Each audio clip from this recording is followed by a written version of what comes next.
Good evening, everybody. It's your friend Sean Vanderley here, with you for another Sunday night poetry.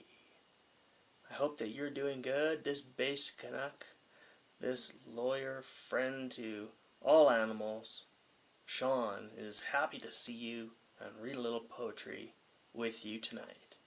We're back with our friend Walt Whitman. Walt, in his poetry, has an energy that talks of when the world was young, at least when North America was young in the eyes of Europeans. We're going to do two stanzas from On the Song of the Open Road. If you know me at all, you'll know that I'm a guy who likes taking the odd road trip. Always have. I come by it honestly. When we were kids, we took a trip from Calgary to Washington, D.C. We used to go to Montana almost every year. We went to the Okanagan and Vancouver Island, down to L.A.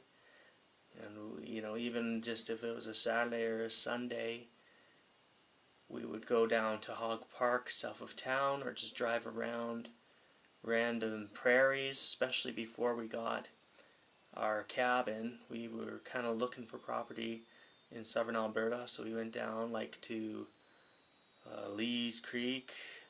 We went down and around the Nanton area a lot, and we saw a lot of territory. We were always going hiking, fishing. So we are people who appreciate the song of the open road. And my dad even perhaps more so than me, being a guy who worked in the Arctic, used to drive on his dad's road trips, and really loves a good drive. He can just drive all day. Without further ado, Song of the Open Road. Afoot and lighthearted, I take to the open road, healthy, free, the world before me, the long brown path before me leading wherever I choose. Henceforth, I ask not good fortune. I myself am good fortune. Henceforth, I whimper no more, postpone no more, need nothing, done with indoor complaints, libraries, querulous criticisms. Strong and content, I travel the open road. The earth, that is sufficient. I do not want the constellations any nearer. I know they are very well where they are. I know they suffice for those who belong to them. Still here I carry my old delicious burdens. I carry them. Men and women, I carry them wherever I go. I swear it is impossible for me to get rid of them. I am filled with them, and I will fill them in return. You road I enter upon and look around, I believe you are not all that is here. I believe that much unseen is also here. Here the profound lesson of reception, nor preference nor denial. The black with his woolly head, the felon, the diseased, the illiterate person are not denied. The birth, the hasting after the physician, the beggar's tramp, the drunkard's stagger, the laughing party of mechanics, the escaped youth, the rich person's carriage, the fop, the eloping couple, the early market man, the hearse, the moving of furniture into the town, the return back from the town. They pass. I also pass. Anything passes. None can be interdicted. None but are accepted. None but shall be dear to me. I love that poem. I will keep reading this next week. The birth, the hasting after the physician, the escaped youth, the rich person's carriage. Really, by having that list in short order, not only does it add a lot of color, but it gives you a sense of that energy of the road, doesn't it? All the weird things, all the hustle you see out on the road. Also, how egalitarian it is. We see black people, which was, Probably pretty radical, even just to just to say at a time that they're not being denied. The felon, the diseased,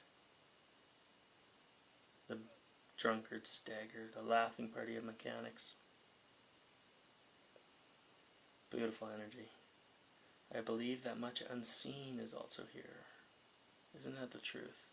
Isn't it amazing how evocative that image can be? Just a photograph of an open road or a path.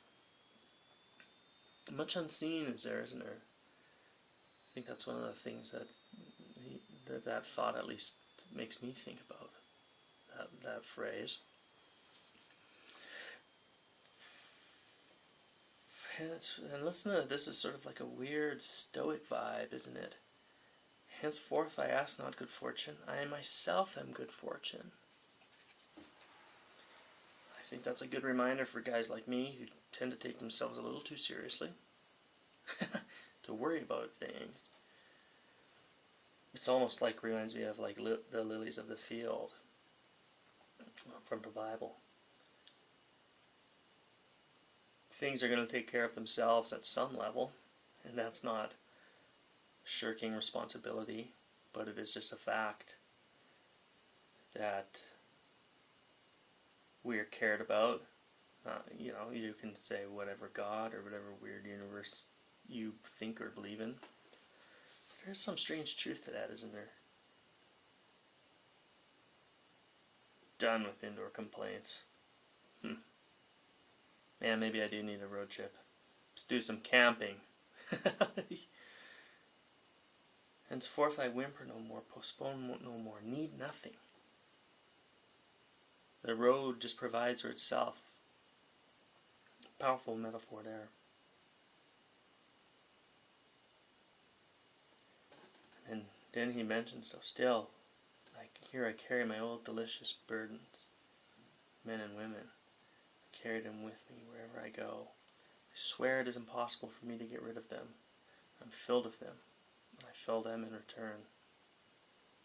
Isn't that the truth? Just think through your own mind of the people who, even though it might be years and years since you've seen them, or they might be dead, you are still filled with their memory and good feelings. And out there somewhere, on the other end of some weird road, they too are filled with thoughts of you. I think that's a happy spot to leave tonight off on. So maybe take a second to think of all those people who are up in your mind and in your heart. Remember that. You're also in their hearts and their minds. Somewhere off in the great yonder. Have a great weekend.